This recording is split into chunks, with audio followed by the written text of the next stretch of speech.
Welcome to Mock the Week. I'm Dara O'Brien. The news this week. Abu Hamza was found guilty of, among other offences, possession of a manual for terrorism. Among the targets listed in the manual are the Statue of Liberty and Big Ben. He really has in for anything with two hands, hasn't he? Abu Hamza was sentenced to 7 years, although with good behaviour he could be out in 2. So that's 7 years then. The legal proceedings against Hamza went smoothly, although on reflection it was a mistake for the court artist to doodle a picture of Muhammad in the background. People in the West asked, would other religions get upset if their leader was used as the punchline of a joke? Well, is the Pope a Catholic? Ruth Kelly was forced to make concessions on her education reform to ward off a backbench revolt. One of the key elements of the education bill is the continuing sponsorship of schools by big business. But the government has been quick to reassure parents that pupils will continue to learn the 3 M's. That's Mac reading, Mac writing and Mac arithmetic. Also, at several schools, the back of the bike sheds will now be sponsored by Marlborough. In other news this week, a protester broke an egg on Education Secretary Ruth Kelly's head, which he then rubbed into her hair. Why did he do it? Because she's worth it.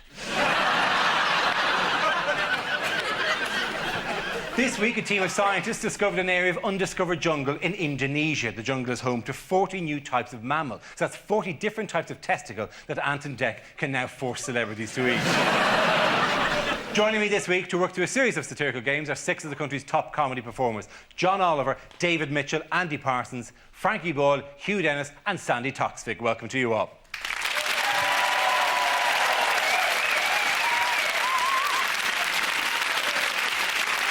Let's kick off with a round we call Headliners. I show the teams a recent photo along with the initial letters of a newspaper headline. They then have to tell me what the letters stand for.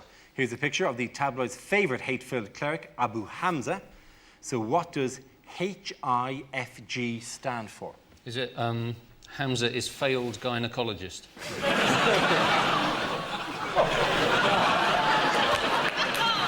Yes, it's a bit unpleasant. Hamza invented fingerless gloves? Or is it hand is frigging gone? Because if it was the Daily Mail, it would be an exclusive and it would just be Hamza is foreign git. Are we close? The H does stand for Hamza. Hamza is found guilty. Oh. Yeah, it is. The answer I was looking for, brilliantly imaginative, is Hamza is found guilty. He was sentenced to 7 years imprisonment after being found guilty of 11 out of 15 charges, including soliciting to murder and stirring up racial hatred.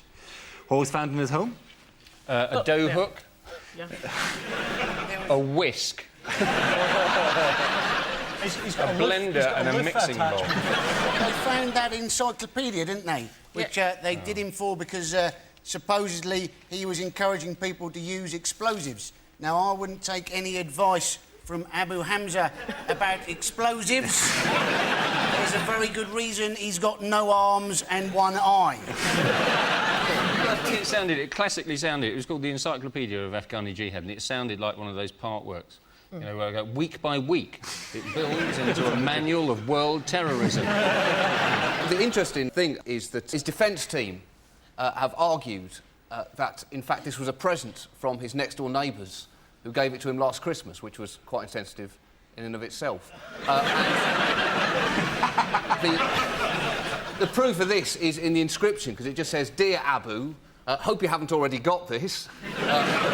Happy Christmas, lots of love, Peter, Diane and all the kids." We also had an A to Z, but it was interesting because did you notice it was a mini version? So anybody living on a subsidiary road is fine. I was curious to find out that he had, in fact, worked as a bouncer on a Soho nightclub. You know, I was quite surprised that he worked on the door. You'd have thought that probably he'd have been more use in the cloakroom. Do you think when the police arrested him, they just went in with a giant magnet? Just... He's in there.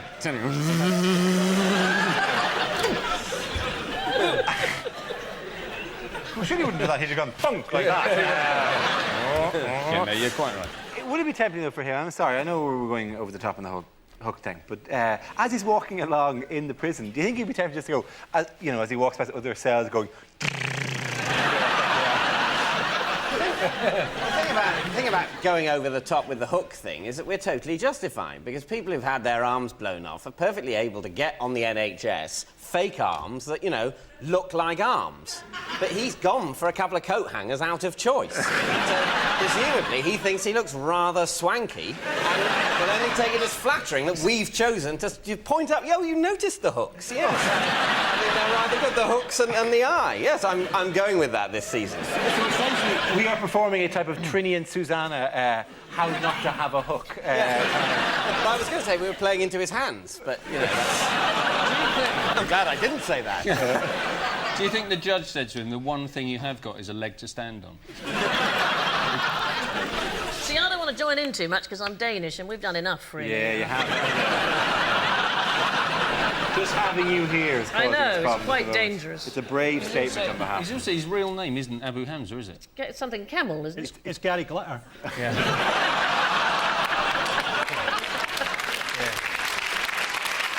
His real name is Mustafa Kamal. You can see... He's got a career. He's got a career in carry-on films. Yeah. What I want to know about Abu Hamza, I don't suppose he's actually ever been skiing, but if he did, would he bother to wait for the ski lift? It's all about the hook. It is all about the hook. Well, The bizarre thing is, it's actually one of the nicest things about him, because, you know, what he says is nastier than the hooks. Because he says, go and kill people. but the hook actually has kind of made him seem more charming. In what way, Dara? Well, everyone treats him as kind of a cuddly comedy figure, to a second. It Bondifies him, doesn't it? It turns him into a Bond villain, rather than anyone we actually really have to relatively face. poor Bond villain. And, Yeah, and a one poor that- Bond villain unpleasant with the cat as well. Meow! Oh, sorry, get a cat attachment of some description and then put him on. But he's supposed to be... The tabloids are saying he's an advert for terrorism, and you think he's not a very good advert if he's blown his own eyes and hands off. You don't see a recruitment advert for the British Army using someone who stood on a landmine. Join the British Army, it blew my mind. You don't think there's a chance of this programme being repeated in 7 years' time, do you? That's all I'm slightly worried about. Do you think this programme will be the thing he's angriest about when he gets out? It's the thing that gets me. It's not the imprisonment, it's not the prejudice I suffered in jail, it's the satirists. They really hit me where it hurt. I didn't think anyone had noticed my hooks. It was revealed after the case that Abu Hamza's marriage broke up when he was caught with a prostitute. It was all a mistake. He saw a sign saying, hand job £50, and thought, what a bargain. There were cheers around the country when the verdict was announced, but no bigger than among the Belmarsh players currently casting their up-and-coming production of Peter Pan. The police raided Abu Hamza's house. They found 3 starting pistols, so he really was guilty of race crimes. That's sweet. That's a really... That's the kindest thing you've said, really. Yeah, and it had nothing to do with the hook at all. That's a genius. At the end of that round, difficult to say who the winner is. I'm going to give it to Frankie, Hugh and Sandi. Right, the next round is called Between the Lines and features Sandi and Hugh. Would you please make your way to the press pit, please? In this round, one of them takes on the role of a person in the news addressing the media, while the other translates what they really mean. Sandi, you are Her Majesty the Queen, reflecting on the anniversary this week of her 54th year on the throne.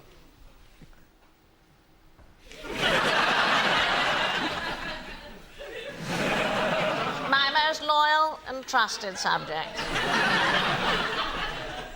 Dear Chavs.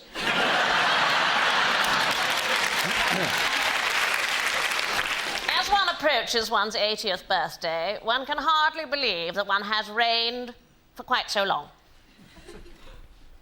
As one approaches one's 80th birthdays, Prince Charles cannot believe that one has reigned for quite so long.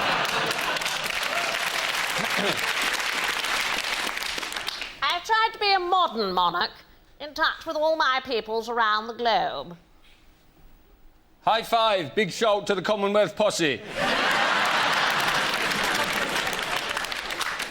During my reign, I have had many great joys and triumphs. Yesterday, I won a 7-horse accumulator at Hayden.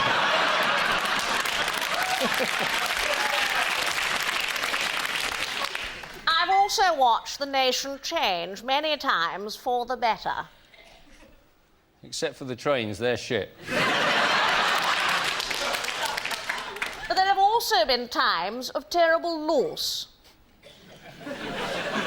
But there have also been times of terrible loss.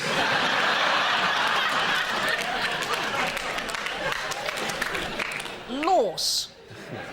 Loss. I lost things. My yacht. My private train. Zimbabwe. Well done, Sandi and Hugh.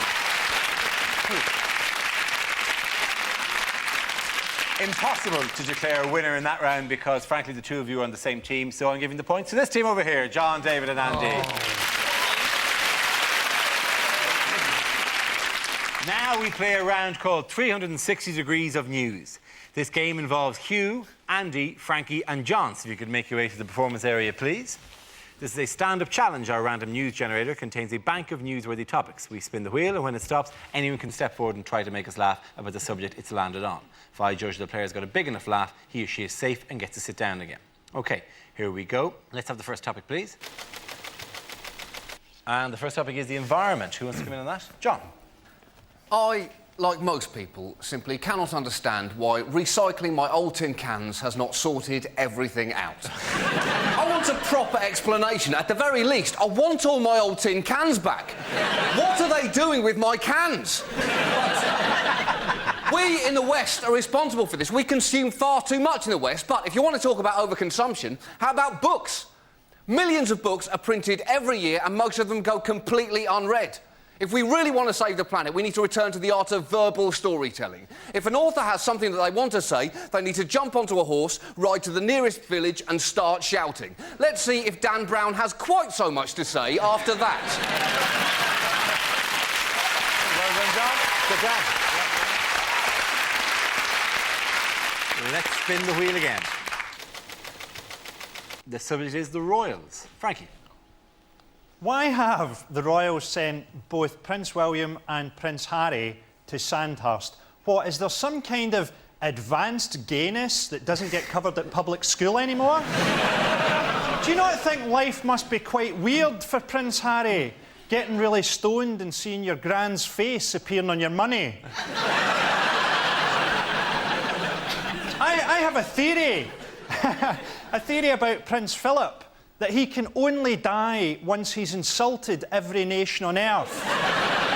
So you're the ambassador for Fiji. Finally, I can die, you spear-throwing pig humper. Well done, Frankie. Very good. Good job. Leaving us with Hugh and Andy. One more topic is a tie-break. I'm going to spin the wheel. You both have to take a punt at this one. Let's have a go. What's the topic? Smoking. Hugh's in first. I don't smoke. Partially it's the cost. On average, smoking costs £5 a day. Double that if you're with British Gas and you light up on the cooker.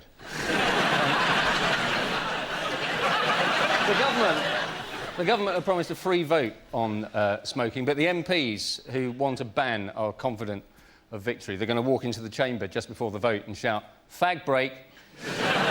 After that, it's going to be illegal to smoke in your place of work, although they're making an exception for laboratory beagles. Well, no, because it's difficult to give up when you're on 300 a day. And the patches are of no use to them. They won't stick to the fur. You stand in your place there. While we bring out Andy. Andy, on the topic of smoking. Yes. Now, the government, they've made a bit of a muck of this smoking ban. Basically, it looks like in England that they're only going to ban smoking in those pubs that serve food. So a lot of pubs in England have said, well, in which case we're going to ban food and keep smoking. You're now going to have to go outside for a pie.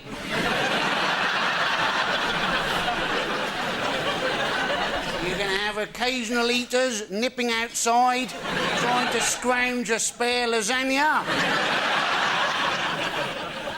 Of course, people are desperately trying to find up different ways of giving up smoking. You know, various things like acupuncture, of course, where people stick needles into people to make people feel better. As opposed, of course, to voodoo, where people stick needles into things that look like people, make people feel worse. Now, I was wondering, right, if you had a pair of identical twins and one of them had acupuncture, is the other one in a bit of trouble? Well done, Andy. Andy is the winner there. Well done. Sit down.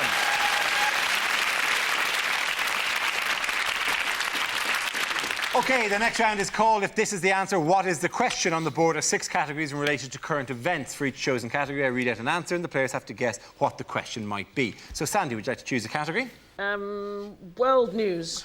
OK, your category is world news. Yeah. The answer is butter, mascara and pumping equipment. What is the question? What are the top 3 methods to encourage pandas to mate? Is it what was Barbara Cartland found after her death to be made of? Is it what is the most unusual bag of groceries that a contestant has ever emptied onto the ready, steady cook table?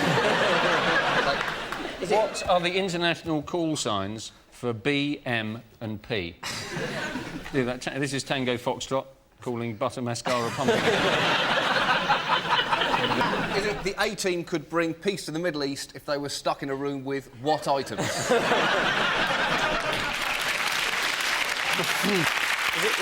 it what do you need a lot of if you want to drain a lake and then fill it with butter and mascara? Is it what should you take if you're going to a party at Michael Barrymore's house?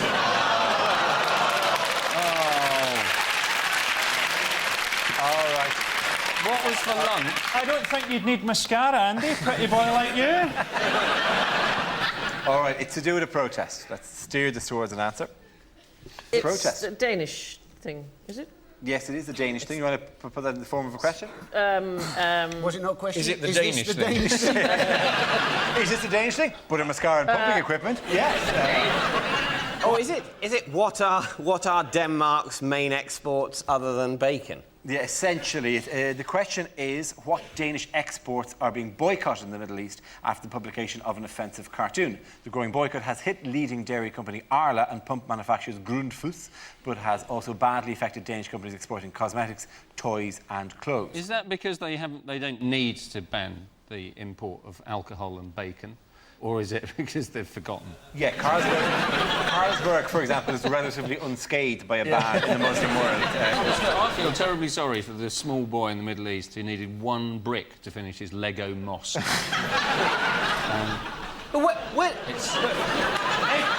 Exports of... Heartbreaking. I have to say, as a Dane, I couldn't be more surprised. The words I never thought I would hear in my entire life are the words protest outside Danish embassy. Because you just think about what? More cream in the pastries. To be honest, I think you've always been, you know, Jewish for the whole Viking thing. You know, you really haven't got the proper kicking you deserve for that whole kind of business. But Well, the thing is, exports of these things will be down, but surely exports of Danish flags will be up about 1,000%. Swings and roundabouts. the Danish flag industry is in rude health. I've actually... where did all these flags come from? It's Beirut. You can't buy a loaf of bread, but you can get 200 Danish flags to burn. What's going on? You realise that most hysterical people now have got filing cabinets filled with all flags from all nations of the world, ready soaked in paraffin, just waiting for someone to say something unpleasant. Oh, what's that, Luxembourg? Oh, that's an offhand comment about Islam, isn't it? How do you like this? Any more for any more? I will take all of you down, Portugal. You're here somewhere. Do you know what's very strange is that 27 years ago when I was at university, I studied Muslim law. I was one of the first people to study Muslim law in this country. And I'm also Danish, and I have never been so popular with the newspapers. They go, where can we find a Dane who knows about Muslim law? Wait a second. Whoever thought those two things in my life would suddenly come together? That is the weirdest Venn diagram in the world. It is right? Set of all the people who are Danish, set of all the people, and then just you in the middle. That's it, I'm it. I'm the one. Yes, Yeah. in the shaded area. Yes. It's just... The Danish paper said that all they were trying to do was test extremist Muslims. You think, oh, well done, that was a fantastic idea. That goes right down with the whole kind of whether a bull can pass the whole red rag test as it's waggled in front of its face, or testing how hot a fire is by shoving your hand into it and go, oh, it is hot, I have burnt my hand, I thought I would, but it's nice to know that, it's nice to be sure. I'll check again. Still hot. Yeah, still hot. In these volatile times, ow again. Except that's not quite... I mean, at the risk of telling the truth, that's not exactly what happened. And it did take 5 months for anybody to get upset about it. That's mainly because it has a very small circulation, this newspaper. And the actual cartoons that people got upset about were never printed in the Danish paper. So I'm a little bit defensive about it, because the ones that people actually got upset about that were shown around the Middle East are 3 cartoons that were never, ever printed in Denmark anywhere.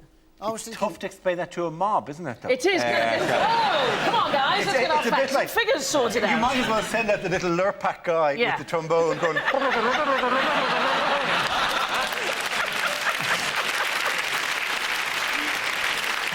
was thinking the Americans must be pleased that it's not their flags being burnt in the Middle East for the first time in ages. Not that they'll be quite sure exactly whose flag is being burnt.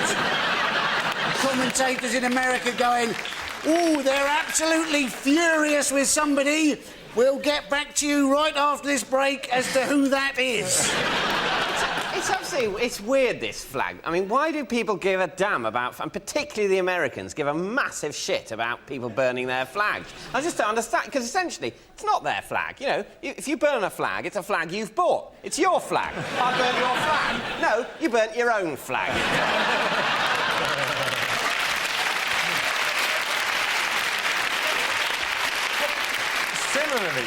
Similarly, rioting in your own country at something that happened in Denmark is also relatively, backfires. You know, when you go, I'm really angry with that, let's trash the gaff. It's our gaff. Good point. It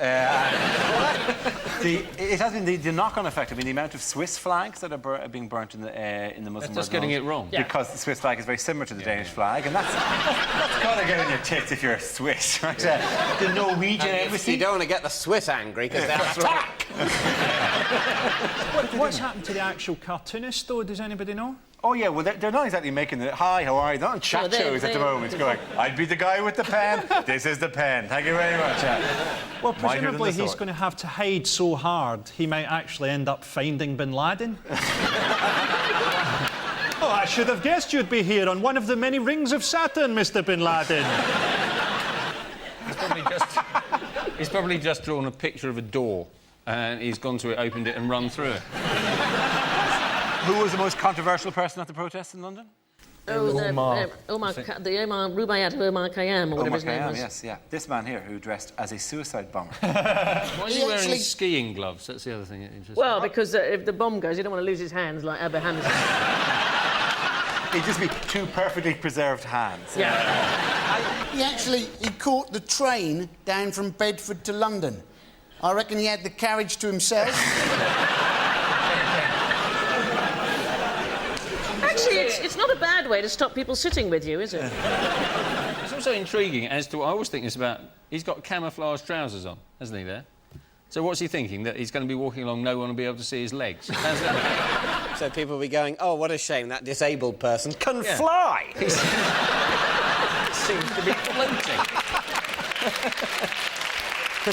The cultural editor of the newspaper that first printed the offending cartoon argued that the images highlighted the issue of religious integration in much the way as Harold Shipman highlighted the issue of doctor-patient ratios.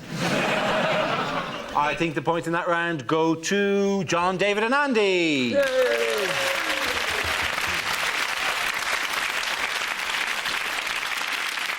Now we come to our final quickfire round called Scenes We'd Like to See. This is for everyone, so if you can make it over to the performance area.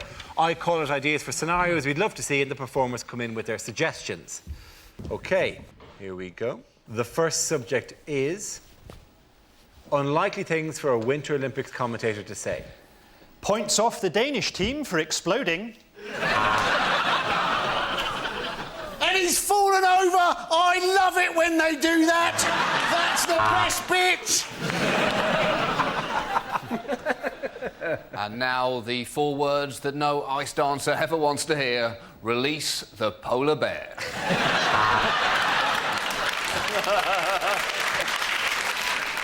Of course, bribery no longer exists in the Olympic movement. Welcome to the Winter Games, here in Basingstoke. The upturned bobsleigh providing a fitting coffin. Have you ever stared at snow so long it turns to blood?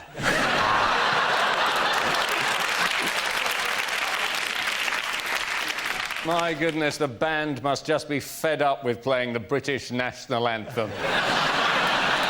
OK, the next topic is... what you don't want to hear in an NHS hospital. Can you go for a shit so the surgeon can get his car keys back?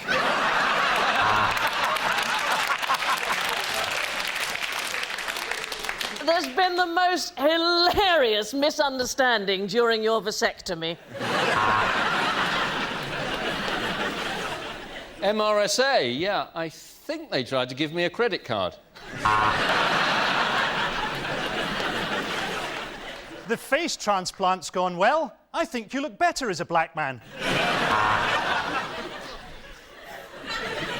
I've come to take your blood sample.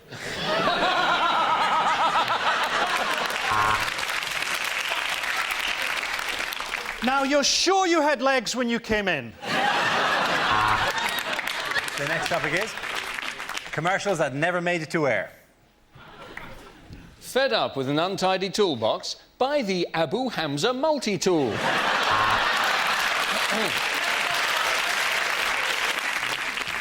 Start the day with a protein boost with Kellogg's Pork Flakes. Come home to a real fire. Visit the Danish embassy. My bank became a wine bar. To be honest, I quite like it.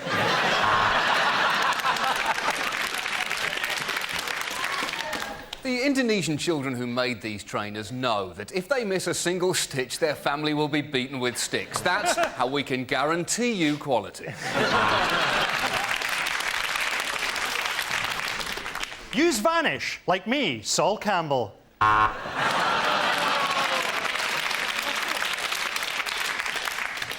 Accident at work? Look where you're going, you dozy bastard. Run out of loo roll? Why not use this fluffy dog? Dry skin, itchy, flaking scalp. You disgust me. Let's leave it at that. I think the winner of that round was Frankie. Everyone sit down.